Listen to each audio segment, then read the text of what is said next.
तो राष्ट्रीय अध्यक्ष जेपी नड्डा बीजेपी के उनके ऊपर हमला हुआ था और उसको लेकर ही इन आईएएस और आईपीएस अधिकारी को तलब किया गया था गृह मंत्रालय के द्वारा। लेकिन जो राज्य सरकार है उन्होंने भेजने से इनकार किया और इन दोनों अधिकारियों ने गृह मंत्रालय के सामने पेश होने से इनकार किया। मेरे साथ तमाम मेहमान जुड़ रहे हैं। दिल्ली से सुप्रीम कोर्ट के वकील इश्करण भंडारी मेरे साथ जुड़ेंगे, दिल्ली से संवाददाता ओम प्रकाश तिवारी और कोलकाता से कुंतल चक्रवर्ती। ओम प्रकाश, मैं आपका रुख पहले करना चाहूंगी क्योंकि आप एमएचए कवर करते हैं। ये तो बात सही है कि जो कंट्रोलिंग अथॉरिटी है वो डिपार्टमेंट ऑफ पर्सनल और एमएचए है आईएएस आईपीएस अधिकारियों का, लेकिन रिलीव करने की जो शक्ति दी गई है, जो ताकत दी गई है, वो राज्य सरकार को दी गई है। ऐसे में जब राज्य सरकार और केंद्र सरकार आमने सामने हो तो बाबुओं के लिए एक नई मुश्किल खड़ी होती हुई दिखाई दे रही है। बिल्कुल शोभना, बाबुओं के लिए ये बड़ी मुश्किल का समय है क्योंकि एक तरफ केंद्रीय गृह मंत्रालय ने जो कार्डर कंट्रोल अथॉरिटी है आईएएस आईपीएस की, उसने साफ तौर पर कह दिया है कि दोनों अधिकारी पेश हों। लेकिन इन दोनों अधिकारियों की तरफ से एमएचए ये पहुंच गया है कि केंद्र जो राज्य सरकार है उसने इनको आने से मना कर दिया है, ये दूसरे कामों में व्यस्त हैं, लिहाजा ये केंद्रीय गृह मंत्रालय के सामने पेश नहीं हो सकते। फिलहाल इस समय चूंकि इनको पेश होना था और इन दोनों की तरफ से पत्र आ चुका है, तो केंद्रीय गृह मंत्रालय में इस समय एक बैठक चल रही है कि अब अगला एक्शन क्या लिया जाए, इनके खिलाफ क्या कार्रवाई की जाए या पश्चिम बंगाल प्रशासन के खिलाफ क्या कार्रवाई की जाए, क्या पत्र लिखा जाए, क्योंकि साफ तौर पर इन दोनों ने आने से मना कर दिया है। सबसे बड़ी मुसीबत बाबुओं की है, वो आते हैं तो फंसते हैं, नहीं आते हैं तो फंसते हैं। संकट में बाबू ही है। इसमें जो दो केंद्र और राज्य हैं उनके बीच की आपस की लड़ाई में पिस बाबू ही रहे हैं। ये बिल्कुल ओम प्रकाश, ये आपकी जो भी रिपोर्टिंग अथॉरिटी है वो स्टेट गवर्नमेंट है। डीजीपी हो चाहे मुख्य सचिव हो, उनको रिपोर्ट चीफ मिनिस्टर को करना है और अगर चीफ मिनिस्टर इनकार कर देता है तो एक गजब संकट खड़ा हो जाएगा इन अधिकारियों के सामने। मेरे साथ इश्करण भंडारी सुप्रीम कोर्ट के लॉयर जुड़ रहे हैं। इश्करण, इस पूरे मामले को आप कैसे देख रहे हैं? बड़ी दिक्कत है ब्यूरोक्रेसी के लिए इस तरह से काम करने में। देखिए, आपका सवाल बिल्कुल उचित है। सबसे ज्यादा दिक्कत इसमें ब्यूरोक्रेसी को ही आने वाली है और ये बात नहीं है। आप अगर मैं वेस्ट बंगाल का ही उदाहरण दूं तो आप 2019 के इलेक्शन से पहले भी 7 अफसरों की सेंट्रल डिप्यूटेशन की बात आई थी, उस पर भी ममता बनर्जी जी ने एनओसी देने में डिले किया था। फिर ये एक रूल बना 2020 के अंदर कि आप अगर 16 साल हैं, अपनी पहले 16 साल में कोई भी स्टेट का आईएएस ऑफिसर 2 साल सेंट्रल डिप्यूटेशन पे आएगा।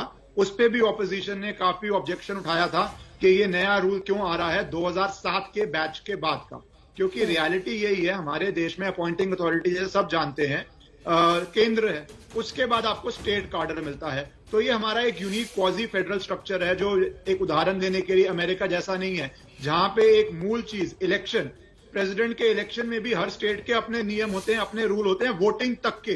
तो वो है एक प्रॉपर फेडरल स्ट्रक्चर जिसमें आप प्रेसिडेंट के इलेक्शन में भी हर स्टेट के अंदर सेपरेट वोटिंग रूल्स करेंगे, वोटिंग कैसे करेंगे, बैलेट से करेंगे नहीं करेंगे, ऐसी तक बातें भी इंडिपेंडेंट होती हैं। यहाँ पे जो है वो पहले भी तमिलनाडु केस में ये जब हुआ था कि तमिलनाडु सरकार ने एनओसी नहीं दिया था तो सुप्रीम कोर्ट ने यही माना कि ये बहुत क्लियर नियम है कि जो अपॉइंटिंग अथॉरिटी है वो ही डिसाइड करेगी आपकी पोस्टिंग कहां होगी। अगर कॉन्फ्लिक्ट हो जाए तो आमतौर पे कॉन्फ्लिक्ट नहीं होता, आमतौर में तो आईएएस ऑफिसर भी रुचि दिखाते हैं सेंटर जाने में।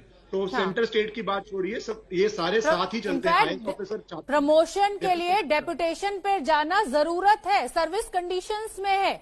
ऐसे में अगर ममता बनर्जी का इस तरीके का अड़ियल रुख रहेगा तो बहुत मुश्किल आने वाले दिनों में खड़ी हो सकती है। मेरे साथ मेरे सहयोगी कोलकाता से संवाददाता कुंतल चक्रवर्ती भी जुड़ रहे हैं। कुंतल, क्या अपडेट इस खबर को लेकर आपके पास? क्या वजह बताई गई है डीजीपी और मुख्य सचिव ने केंद्र को सामने हाजिर न होने की? देखिए, चिट्ठी तो आपके सामने भी है। कल्याण बैनर्जी ने जो chief whip Trinamool Congress party की तरफ से जो चिट्ठी उन्होंने भेजा था वो तो आपके सामने भी है। वहां लिखा गया था कि तीनों जो आईपीएस अधिकारी हैं उनके ऊपर दबाव बनाने की कोशिश यहाँ की जा रही है। दल की चिट्ठी की बात कर रहे हैं ना कुंतल, सरकार को ऐसा लग रहा है। ये तो आप राजनीतिक दल की चिट्ठी की बात कर रहे हैं ना। मैं बात कर रही हूँ कि आईएएस आईपीएस अधिकारी क्या एग्जैक्टली क्या वजह बता रहे हैं, ऐसा कौन सा काम आ गया है? काम तो मतलब कुछ चिट्ठी में ऐसा कुछ नहीं लिखा गया था। ये लिखा गया था कि काफिले में जिस तरह का सिक्योरिटी देने की बात हुई थी, आप किया जाता है, वो सारे सिक्योरिटी मौजूद था वहां। और चिट्ठी में ये लिखा गया था नंबर 1 पॉइंट।